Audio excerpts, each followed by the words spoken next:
read for this. Um,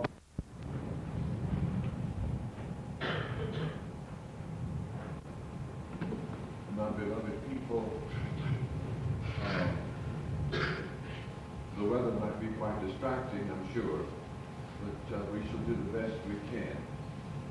And I will bring to your attention next Sunday, which of course is Easter Sunday, and I certainly bring to your attention the schedule of next Sunday.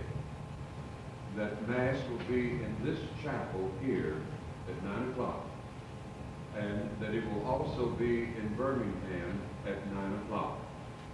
And in Montgomery, it will be at 11:30 or possibly a little later, depending on how I can get there as quickly as I can after the Birmingham Mass. Now, please, everybody, though I don't see anybody here that normally comes to the 6 o'clock Mass on Sunday, but I'm going to be saying, and that is that there will be no 6 o'clock Mass here in this church next Sunday. We shall have all-night adoration of the Most Blessed Sacrament on Holy Thursday night, and this begins at 8 o'clock, and it lasts until 6 o'clock the next morning, which is, of course, Good Friday. The three hours agony of our Lord on Good Friday, and this begins, of course, at 12 o'clock and ends at 3.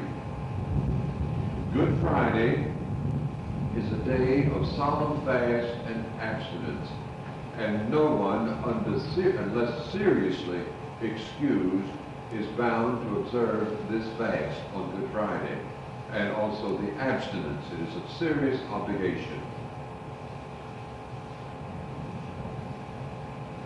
And this morning, I wish to bring to your attention a blessing.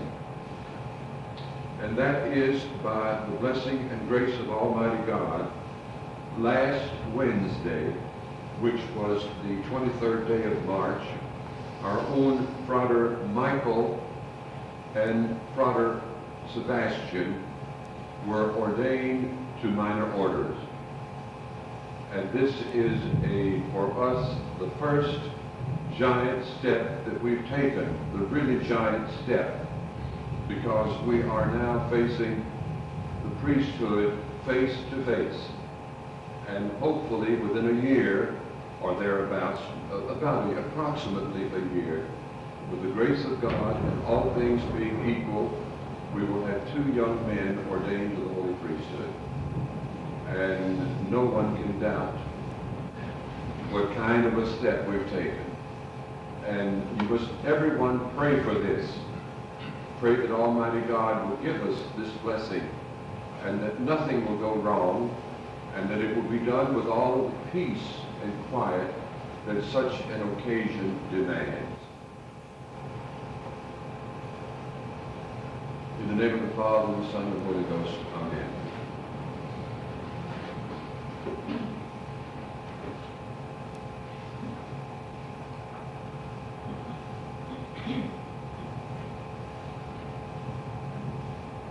Tell the daughters of Zion, behold, thy king comes to thee meek, and seated upon an ass, and upon a colt, the foal of a beast of burden.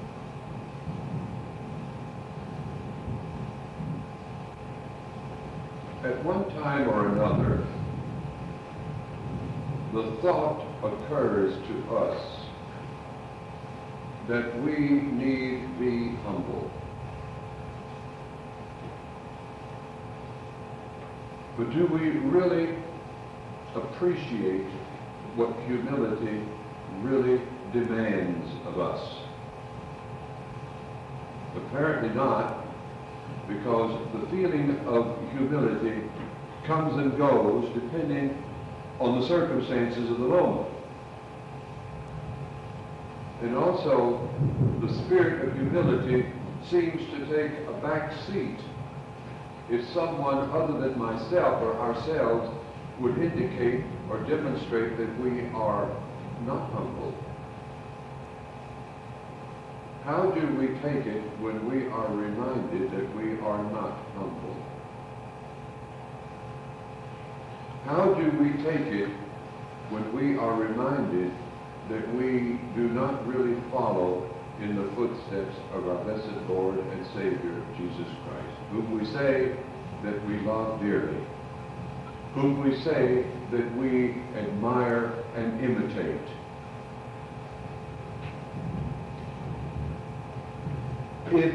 When we are approached in any way that is contrary to our own preconceived notion of things, whatever they may be, and we at such a moment so much as feel a rush of blood to our faces, or heat coming into our faces,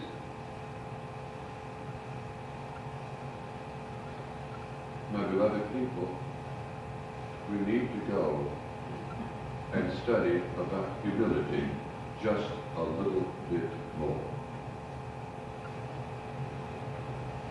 A humble man is confronted by almost anyone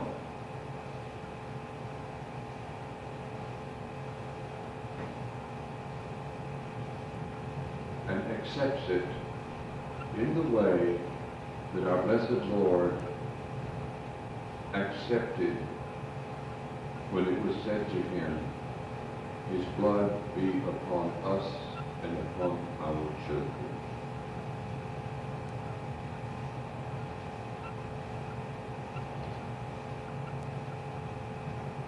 Our Lord said not a word. And when he was led away, he said not a word. We say we love God, and I'm sure we do. But how genuine and how real is the love that we have for Almighty God? He was divine. He was the second person of the Blessed Trinity, wasn't he? He was God, wasn't he? He was involved, being God, the three persons of the Blessed Trinity, one God. He was involved equally in the creation of all things. But all things got themselves in trouble. And he had to come and do something in order to remove the trouble in which all things found themselves in.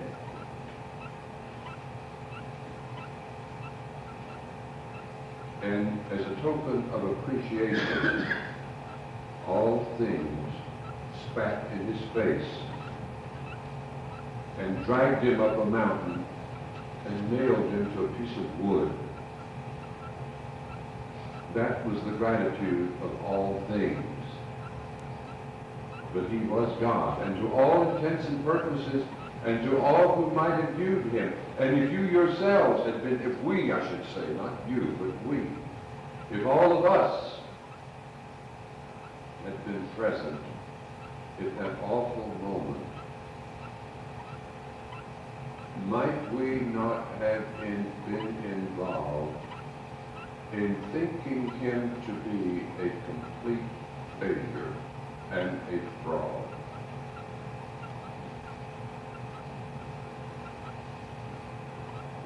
On today, we would have been there, no doubt, tearing limbs off of trees and ripping the cloaks off of our backs and placing them on the ground for him to ride over. And here he comes, Almighty God.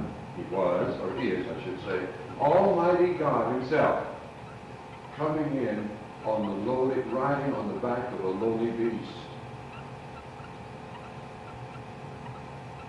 Chariots of gold would have been too inferior for him to be seated upon. And yet he comes in riding on a beast of burden. And to all intents and purposes, what a failure. we would have gone just a few days later. Today we would be singing Hosanna. And on just a matter of about 4 days, we would be saying, crucify him. He is nothing. He's a fraud. His blood is upon us and upon our children. My beloved people, we have so much to understand about this. So much to do in reforming our own lives. How serious are we in reforming, in reconstructing, in redoing our own lives? How serious are we in turning away from our evil deeds and ways? This is not just pulpit talk. Of course, you hear this only at the pulpit.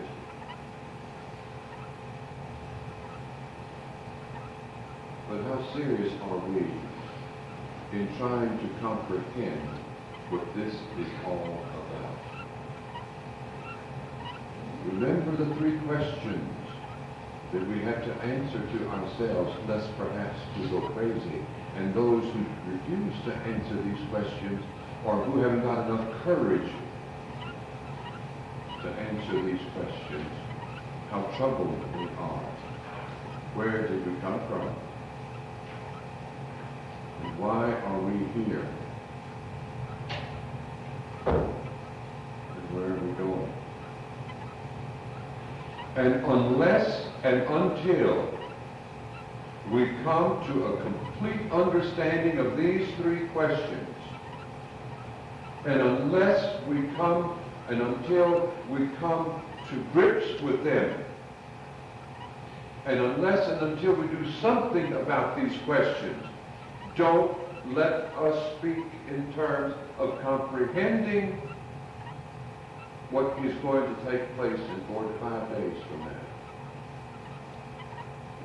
It will only be just another drama which we are going to read about, and maybe a little tear will trickle down our cheeks, that it will be nothing more than that. There will be no understanding. You are at Calvary, and I am at Calvary. And you and I drove the nail in this individual's hands and feet. Why? Because every one of us is a sinner. And we have to come to grips with the fact that we are sinners. And because we are sinners, that we have to comprehend the thing that we must do something about it. And it is not a matter of choice. And it is not a matter of dialogue. And it is not a matter of study or debate. It is a matter that you and I drove the nails into God's hands. Do you understand this? You and I drove the nails into the hands of Almighty God. How dare we? And yet we do this day after day after day. And when we are reminded of this,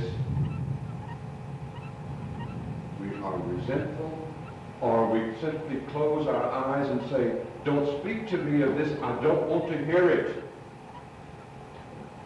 I'm doing the best I can.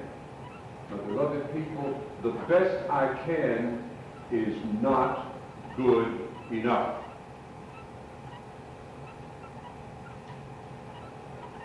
I'm trying. I'm trying is not good enough. It is a matter of what am I doing. You cannot have in a huge gray area in the middle between good and evil. You either turn toward good and avoid evil, or you simply stay right where you are. There is no in-between. Well, I'm trying to do the best I can. I'm avoiding this. I'm avoiding that. I'm doing the other thing. That's not good enough. He is not going to ask you, nor me, how hard did you try? How much did you try? He's simply going to ask, did you or didn't you? And that, my beloved people, is the end of the conversation. Do we understand that? What we are going to go through in the next few days, and I speak of that because it is happening, is the most serious event that took place in the annals of mankind from the beginning until now. All the wars, all the sickness, all the plagues, all the diseases, all of anything that is bad that you can speak of yet to come, put together, is nothing compared to the seriousness of what is about to take place. Do we understand that? Or do we insist upon looking upon all the wars and all the plagues and all the sicknesses that have been or are yet to come as being absolutely terrible? Well, they are, of course. And we leave it at that. The death of Jesus Christ makes all of these problems melt into insignificance.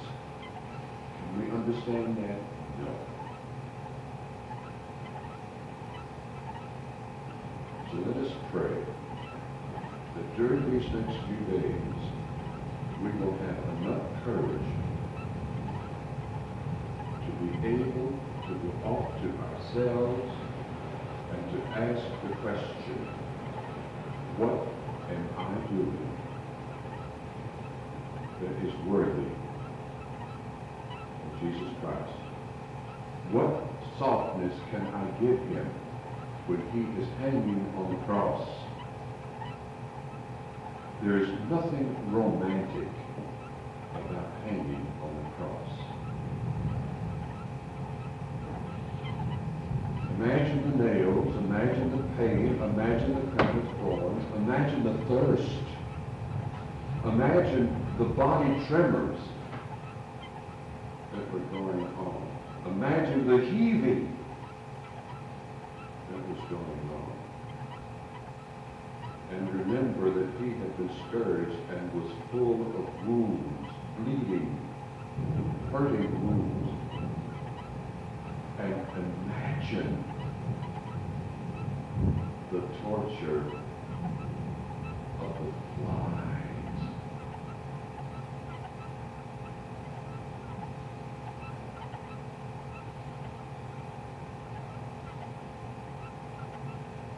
That were eating him alive.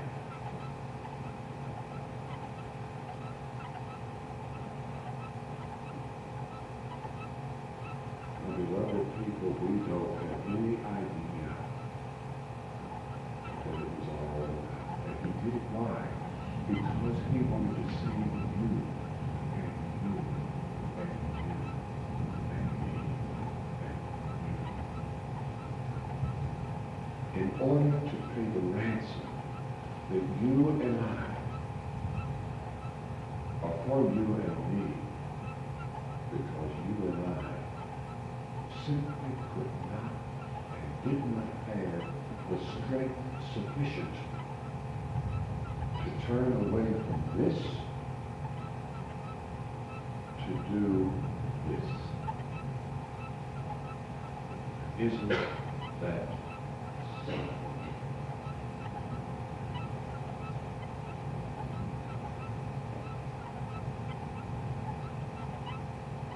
God bless you.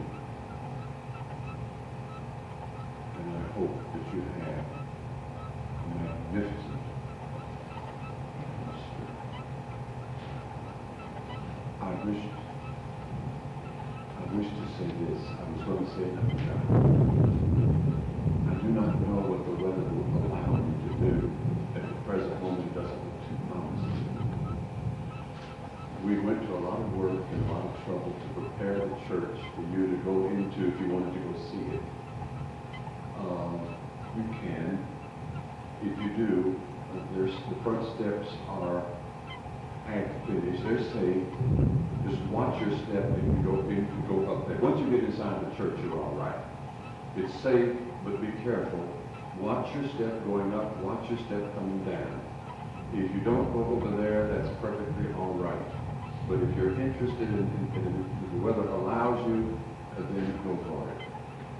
And see what the church is like. We've got a lot of work to do yet, and a lot of things to be done.